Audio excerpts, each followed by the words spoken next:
राजस्वीची असो, परीक्षा कंबाईनची असो की परीक्षा UPSCची असो, ऑलवेज सेंट्रल स्टेट रिलेशनमध्ये जो मेजर इम्पॉर्टंट पार्ट आहे किंवा त्याच्यावरच जास्त व्हॅल्यू आहे किंवा फोकस इम्पॉर्टंट आहे, तो म्हणजे हा पार्ट आहे.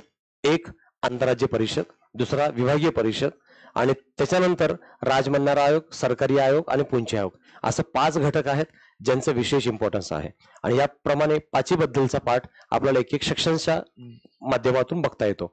म्हणून सेंट्रल स्टेट रिलेशन करताना, कोणत्या परीक्षेसाठी करताना पहिलं एक भाग पहा, आंतरराज्य परिषद आणि क्षेत्रीय परिषद हा एक, आणि त्याच्यानंतर मग दुसरा भाग येतो तो म्हणजे सरकारी, राजमन्नार आणि पुंछ आयोग. हे 5 घटक केल्याशिवाय सेंट्रल स्टेट रिलेशनचा पार्ट कधीच कंप्लीट नाही होत.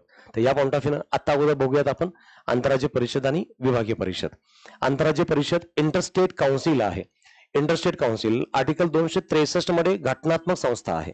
पण आपण अशी संस्था 50 ते 90 या काळात 263 द्वारे कधीही अशी परिषद स्थापन करण्यात आली नाही. हा शब्द महत्वाचा पुढे. आपण 90 पर्यंत कधी स्थापनच नाही केलं इंटरस्टेट काउन्सिल अशी. पण आपल्याला या माध्यमातून ही संस्था स्थापन करण्याची गरज 80 नंतर भासायला सुरुवात झाली. कारण 80 नंतर देशात अनेक विवाद वाद सुरू झालेले दिसतात अनेक विषयावरून. सरकारी आयोगाने प्रथम 263 ला अनुसरून आंतरशासकीय परिषद इंटरस्टेट काउन्सिल स्थापन करण्याचा सूचना केली होती. लक्षात ठेवा, सरकारी आयोगाने काय सांगितलंय, इंटर स्टेट काउन्सिल असं नाही बोललेलं आहे. त्यांनी बोललेलं आहे इंटर शासकीय परिषद. हा स्टेटच्या ऐवजी इथं GOVT करा, असं करा, इंटर गव्हर्नमेंटल काउन्सिल, शॉर्टकट टाका, मराठीत बरोबर आहे. आंतरशासकीय परिषद असं सांगितलं होतं सरकारी, यांनी इंटर गव्हर्नमेंट काउन्सिल असं सांगितलं होतं. पण आम्ही काय केलं, सरकारी यांच्या सूचनेप्रमाणे इंटर गव्हर्नमेंटल काउन्सिल स्थापन करण्याऐवजी भारत सरकारनं इंटरस्टेट काउन्सिल स्थापन केली. फरक काय नेमका, तर जेव्हा आपण इंटर गव्हर्नमेंटल काउन्सिल बोलतो तेव्हा 2 शासनामधीलच व्यवहाराचा प्रश्न सोडवला जाईल, जसं की महाराष्ट्र सरकार आणि कर्नाटक सरकार. पण जेव्हा इंटरस्टेट काउन्सिल बोलतो तेव्हा महाराष्ट्र सरकार येईल, महाराष्ट्राचं प्रशासन येईल, महाराष्ट्राचं कायदेमंडळ येईल आणि तेच कर्नाटकाचं पण येईल. त्यामुळे व्याप्ती जास्त होते, कारण इंटरस्टेट काउन्सिलमध्ये अनेक विषयाचा समावेश होतो. पण इंटर गव्हर्नमेंटमध्ये मात्र ओनली गव्हर्नमेंट येतं, बाकीचे घटक विषय येत नाहीत. म्हणून याप्रमाणे इथं लक्षात ठेवायचं, आपण व्याप्त स्वरूपातला विषय घेतला. इथं सरकाराचं ऐकलं असतं तर फक्त सरकार आलं असतं, मग इथं आपण आता स्टेटचा समावेश केला, म्हणजे अनेक विषय आपण सोडवू शकतो, हा त्याचा अर्थ आहे. 263 मध्ये राष्ट्रपतीच्या आदेशानं शब्द महत्वाचा आहे. 263 नुसार घटनेने आलेला आहे, बाय प्रेसिडेंट ऑर्डर आलेला आहे. आणि बाय प्रेसिडेंट ऑर्डर म्हणजे संस्था टेम्पररी असते, तात्पुरत्या कालावधीसाठी असते. अशी परिषद स्थापन करण्याची तरतूद घटनेत आहे. कशी, राष्ट्रपतीच्या आदेशाने स्थापन करण्याची तरतूद घटनेत आहे. 263 नुसार आपण ही कारवाई करतो. भारताच्या राष्ट्रपतींनी पहिल्यांदा कधी केलं, 28 मे 90 रोजी आदेश काढला. आदेशानं करता येतं म्हणून आदेश आला. आणि पहिल्यांदा 90 मध्ये इंटरस्टेट काउन्सिल स्थापन केली. तारीख महत्वाची आहे, 28 मे 90 ला पहिल्यांदा आदेश काढला, 90 मध्ये स्थापन केले. 263 ला अनुसरून अस्थायी, महत्वाचं आहे, पुन्हा पुनर्गठित होणारी संस्था अस्थायी आहे आणि पुन्हा पुनर्गठित होणारी आहे. विशेष लक्षात ठेवा, फायनान्स कमिशन सुद्धा ही अस्थायी संस्था आहे, घटनात्मक आहे पण अस्थायी आहे. आणि हे आंतरराज्य वित्त आयोग, आंतरराज्य परिषद सुद्धा अस्थायी आहे आणि हे घटनात्मक नाही आहे. हे बाय प्रेसिडेंट ऑर्डर, राष्ट्रपती आदेशाने येते. घटनेत आहे का आर्टिकल 263 मध्ये, असं बोलता येईल. म्हणजे या आंतरराज्य परिषदेबद्दल घटनेत तरतूद आहे का, तर आहे. पण संस्था घटनात्मक नाही, राष्ट्रपती आदेशाने येते. कारण घटनात्मक म्हणलं की स्वायत्त पावर येतात, तसे पावर इथं नाही आहेत. म्हणून येते 263 प्रमाणे, पण अंमलबजावणी राष्ट्रपतीच्या आदेशानं आहे. आणि तसंच ही अस्थायी व पुनर्गठित होणारी आहे. ह्याचं अजून चांगलं उदाहरण आहे, आपल्याला सगळ्याला माहिती आहे, मी लास्ट लेक्चर मध्ये बोललोय 340 आर्टिकल 340 मध्ये ओबीसी आयोग बद्दलची तरतूद आहे.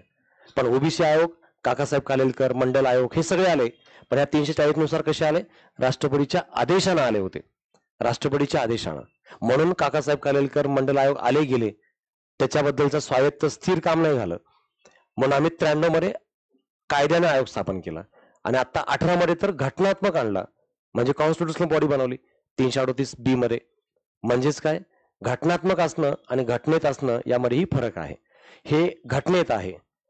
340 म्हणजे घटनेत आहे, पण 338B हा घटनात्मक आहे. म्हणजे आता ओबीसी आयोग याद्वारे घटनात्मक आहे, पण याद्वारे इथं राष्ट्रपती आदेशाने येत होता, प्रेसिडेन्शियल ऑर्डर. इथं 340 नुसार प्रेसिडेन्शियल ऑर्डर येत होता, घटनेनुसार आलाय पण घटनेत नाही. आणि इथं मात्र 338 नुसार आता ओबीसी कॉन्स्टिट्युशनल बॉडी आहे. हा फरक तुम्हाला समजलाय तर मग ह्याचा अर्थही कळालेला आहे की आंतरराज्य परिषद 263 मध्ये सांगितलंय, पण यानुसार ती स्थापित नाही. स्थापित होते राष्ट्रपतीच्या आदेशाने, आणि राष्ट्रपतीच्या आदेशाने येते म्हणून ती अस्थायी आहे आणि पुन्हा पुनर्गठित होणारी संस्था आहे. हे फक्त मी ओबीसीच्या द्वारे त्याचं तुम्हाला कम्पॅरिझन करून दाखवलं की एक्झॅक्टली या माध्यमातून ती व्यवस्था संस्था कशी काम करते. आता आहे सदस्य कोण असतात आंतरराज्य परिषदेमध्ये?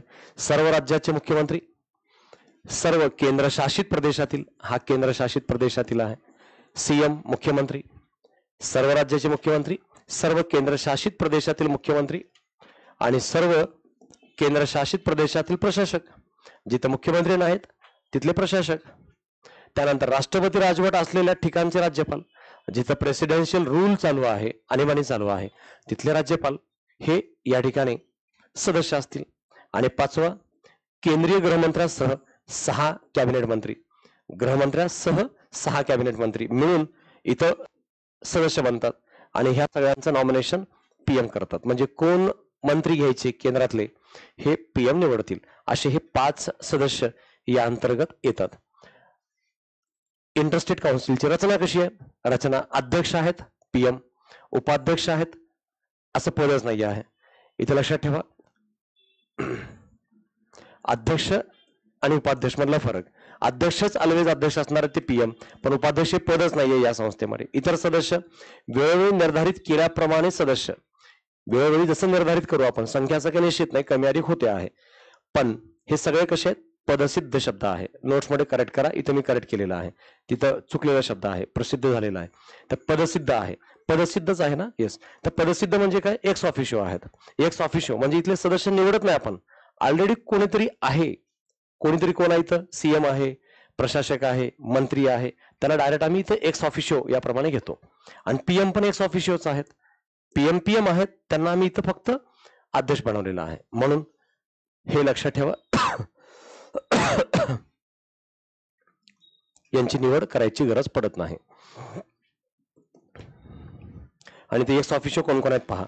पदसिद्ध अध्यक्ष, पदसिद्ध म्हणजे एक्स ऑफिशिओ, नीती आयोगाचे, राष्ट्रीय विकास परिषदेचे, राष्ट्रीय एकता परिषदेचे, आंतरराज्य परिषदेचे आणि आंतरराज्य पाणी विवाद परिषद वगैरे, ह्या सगळ्यांचे अध्यक्ष ऑलवेज पीएम असतात. ऑलवेज पीएम शब्द टाकलाय, पीएम पदसिद्ध अध्यक्ष राहतील. म्हणजे एक्स ऑफिशिओ एक जस्ट इन जनरल तुलनात्मक लक्षात ठेवायला सोपं जावं म्हणून अडिशनल टाकलेला आहे. आता पुन्हा पहा स्थायी समिती. या इंटरस्टेट काउन्सिलवर एक स्थायी समिती आहे. ती स्थायी समिती इंटरस्टेट काउन्सिलसाठी एक स्थायी समिती राहील असं सांगितलंय. अध्यक्ष त्या समितीचे कोण आहेत? केंद्रीय गृहमंत्री असतील. सदस्य कोण? केंद्रीय कॅबिनेट आणि 9 राज्याचे मुख्यमंत्री क्रमाक्रमाने. केंद्रीय कॅबिनेट मधले मंत्री काही आणि 9 राज्याचे मुख्यमंत्री. मग 9 राज्याचे काही साऊथ कडले, काही नॉर्थ कडले, काही पूर्वेकडले, पश्चिमेकडले, असं रोटेशन प्रमाणे याचा क्रमाक्रमाने घटक बदलला जाईल. हे सदस्य राहतील आहे. या परिषदेचं हेडक्वार्टर कुठे आहे? कुठेच नाही. बैठक कुठे होते? देशात कुठे होऊ शकते? सहसा दिल्लीत आपण घेतो. ह्याला नंबर 1 टाका. बैठका देशात कुठेही, सहसा दिल्लीत.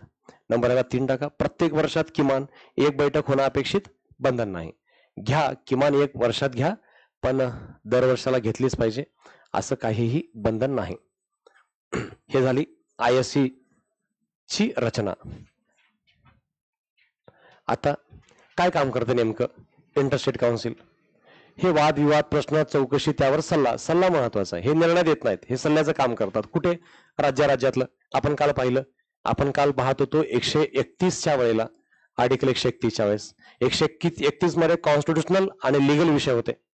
131 मध्ये कॉन्स्टिट्युशनल लिगल विषय होते, पण या इंटरस्टेट काउन्सिलकडे विषय येतात ते म्हणजे राजकीय आणि ऍडमिनिस्ट्रेटिव्ह, पॉलिटिकल आणि ऍडमिनिस्ट्रेटिव्ह. हे 263च्या या संस्थेकडे हा फरक मी काल ऑलरेडी सांगितला होता. 131 मध्ये लिगल आणि कॉन्स्टिट्युशनल आणि इथं मात्र 263 मध्ये राजकीय आणि प्रशासकीय यांचे प्रॉब्लेम सॉल्व्ह करायचे, यांनी आपल्या आपल्या टेरिटरीमध्ये राहायचं, हे काम करणं त्यांचं अपेक्षित आहे. आणि हे निर्णय देत नाहीत, सल्ला व चौकशीचं काम करतात. निर्णय कोण देईल? 131 मधली सुप्रीम कोर्ट, 131 मध्ये सुप्रीम कोर्ट देईल. यांचं काम ऍडवायझरी आहे, शेवटी परिषद आहे, सल्ला द्यायचं काम करेल. आणि हे इथं 131 द्वारे या आर्टिकल 131 अंतर्गत काय करत होते? निर्णय देत होते, कारण हे शेवटी सुप्रीम कोर्ट आहे. सुप्रीम कोर्ट 131 नुसार कॉन्स्टिट्युशनल लिगल विषयावर डिसिजन द्यायचं काम करते आणि डिसिजन बंधन असतो, सल्ला नाही. काही राज्य वाद आहेत, चौकशी आहेत.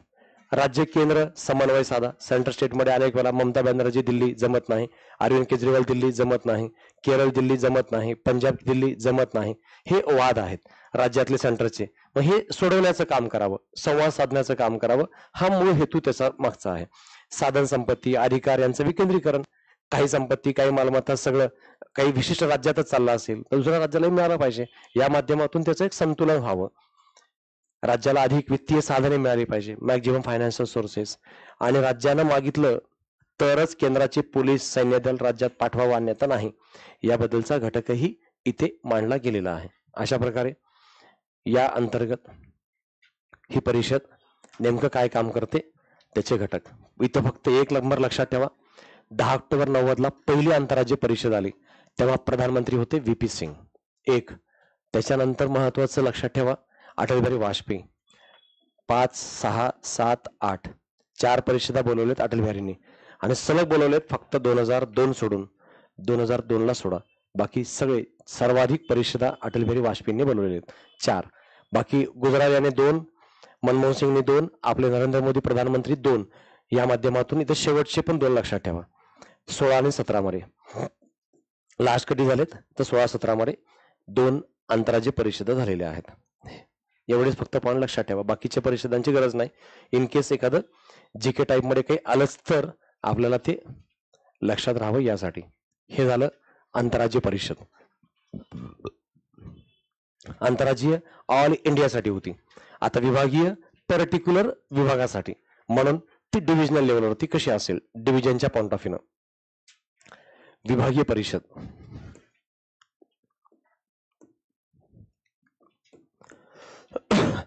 विभागीय परिषदेला वैधानिक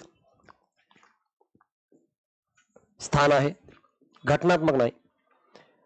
इंटरस्टेट काउन्सिलला किमान 263 नुसार ते आली होती घटनेनुसार, पण यांच्याबद्दल काहीच स्थान नाही, कुठेच नाही, कारण कुठला आर्टिकल नाहीये. पण वैधानिक कशामुळे? राज्य पुनर्रचना कायदा 56 नुसार आलेली आहे, मग 56च्या कायद्याने आलेली आहे म्हणून ती वैधानिक आहे, घटनेत कुठंच नाही. देशाचे विभाग बनवण्यात आले, विभागीय परिषदेसाठी आपण विभाग बनवलेत. कोणते विभाग आहेत? पूर्व पश्चिम, दक्षिण उत्तर आणि सेंटर मध्य, 5 जे आपण नेहमी बोलतो, पूर्व पश्चिम, दक्षिण उत्तर आणि सेंटर 5. हे 5 लक्षात ठेवा. 5 विभाग केलेले आहेत. कशाच्या आधारे? या आधारे. हे जनरली काय आहे, काही नद्या पर्टिक्युलर राज्यातून वाहतात, त्यांचा हवामान, तापमान, व्यापार, व्यवसाय, माणसं, संस्कृती, व्यवहार, रोटीबेटी व्यवहार, हे सगळे जे आहेत त्या राज्यात समान आहेत. जसं की आता महाराष्ट्र, गुजरात, गोवा यांचं बऱ्यापैकी सगळं देवाणघेवाण, व्यापार, व्यवसाय, रस्ते, पाणी, हवामान हे सगळं कनेक्टेड आहे. त्यांचा एक गट बनवलेला आहे. हे निकष त्याच्याबद्दलचे, संरक्षण, कायदा व्यवस्था, सांस्कृतिकता, भाषा, संचार, नदी, हे सगळं जे कनेक्टेड दिसतंय अशा राज्यांचा गट बनवलेला आहे असं तिथे सांगितलंय. ह्याचे सदस्य कोण असतात विभागीय परिषदेचे? केंद्रीय गृहमंत्री अध्यक्ष असणार आहेत ऑलवेज. आंतरराज्याचे प्रधानमंत्री होते, आता त्यांच्या खाली परिषद आहे म्हणून त्यांच्या खाली प्रमुख आहेत गृहमंत्रीच, ते अध्यक्ष. त्या विभागातले सर्व राज्याचे मुख्यमंत्री सदस्य राहतील. मग ज्या विभागात जे स्टेट आहेत त्यांचे सीएम हे इथं सदस्य. प्रत्येक राज्याचे 2 इतर मंत्री पण येतील, सीएम आणि अदर 2 मंत्री पण इथे येतील. प्रत्येक केंद्रशासित प्रदेशाचा प्रशासक, प्रत्येक केंद्रशासित प्रदेशाचाही प्रशासक येईल. या माध्यमातून हा घटक सदस्य म्हणून त्यामध्ये विचारात घ्यावा लागतो.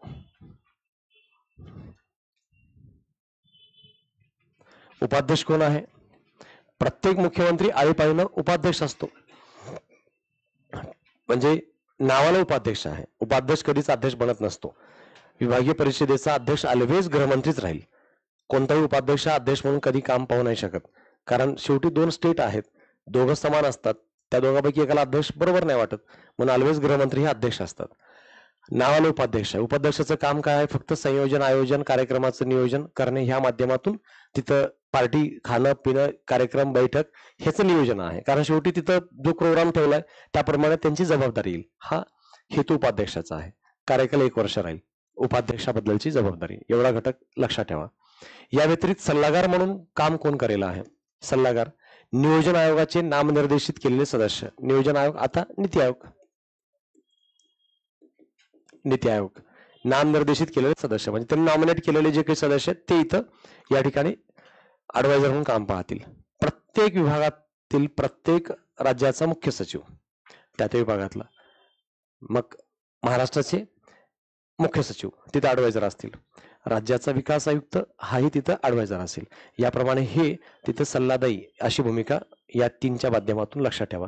हे ऍडवायझर आहेत आणि ऍडवायझरच्या ब्रॅकेटमध्ये असं ह्याला क्लोज करा. बैठकीत मतदानाचा अधिकार नाही. हे 3 बद्दल हे वाक्य आहे, सेपरेट नाही. ह्या 3घांबद्दलचं वाक्य आहे. मग ह्या 3घांनाही बैठकीत मतदानाचा अधिकार नाही, कारण हे सगळे प्रशासकीय लोक आहेत म्हणून मतदानाचा अधिकार नाही. आणि ह्याला नंबर टाका आता 6. आपण वरती 5 परिषदा बघितल्या, एकूण देशात आहे 6 परिषदा. ही 6वी परिषद आहे, ईशान्य परिषद. त्याला आपण पूर्वोत्तर भारताची परिषद असं म्हणतो. हे 3रा कायद्याने वगैरे गरज नाही, फक्त संसद कायद्याने निर्माण, एवढं लक्षात ठेवा. संसद कायद्यानेच निर्माण केलेला आहे. कायदा कधीचा आहे? 71चा. वरचे होते 56च्या कायद्याने. वरच्या 5 परिषदा जे आहेत ते 56च्या कायद्याने, ही 71च्या कायद्याने. 6वी आली. 6व्यामध्ये काय? 6व्यामध्ये लक्षात ठेवायचं ऑल 7 सिस्टर्स, पूर्वेकडले 7 राज्य यांचा घटक, आणि 8वा ऍड केला 2002ला सिक्कीम. असे एकूण 8 राज्यांचा हा 8वा पार्ट आहे. आणि जे वरच्या 5 परिषदा होत्या त्यांचं स्ट्रक्चर इथं आहे. मग हे 5 बघायची गरज नाही, फक्त महत्वाचं महाराष्ट्र. पश्चिम मुंबईला आहे. गुजरात, महाराष्ट्र, गोवा 3 राज्य, दादरा दमन दीव 1 केंद्रशासित प्रदेश. अगोदर 2 होते, हे आता 1च झालेले आहेत. पश्चिम मध्ये कोण कोण येतं एवढं फक्त माहिती असावं. बाकी कोणत्या परिस्थितीमध्ये कोण येतं इथं काहीही महत्वाचं नाही.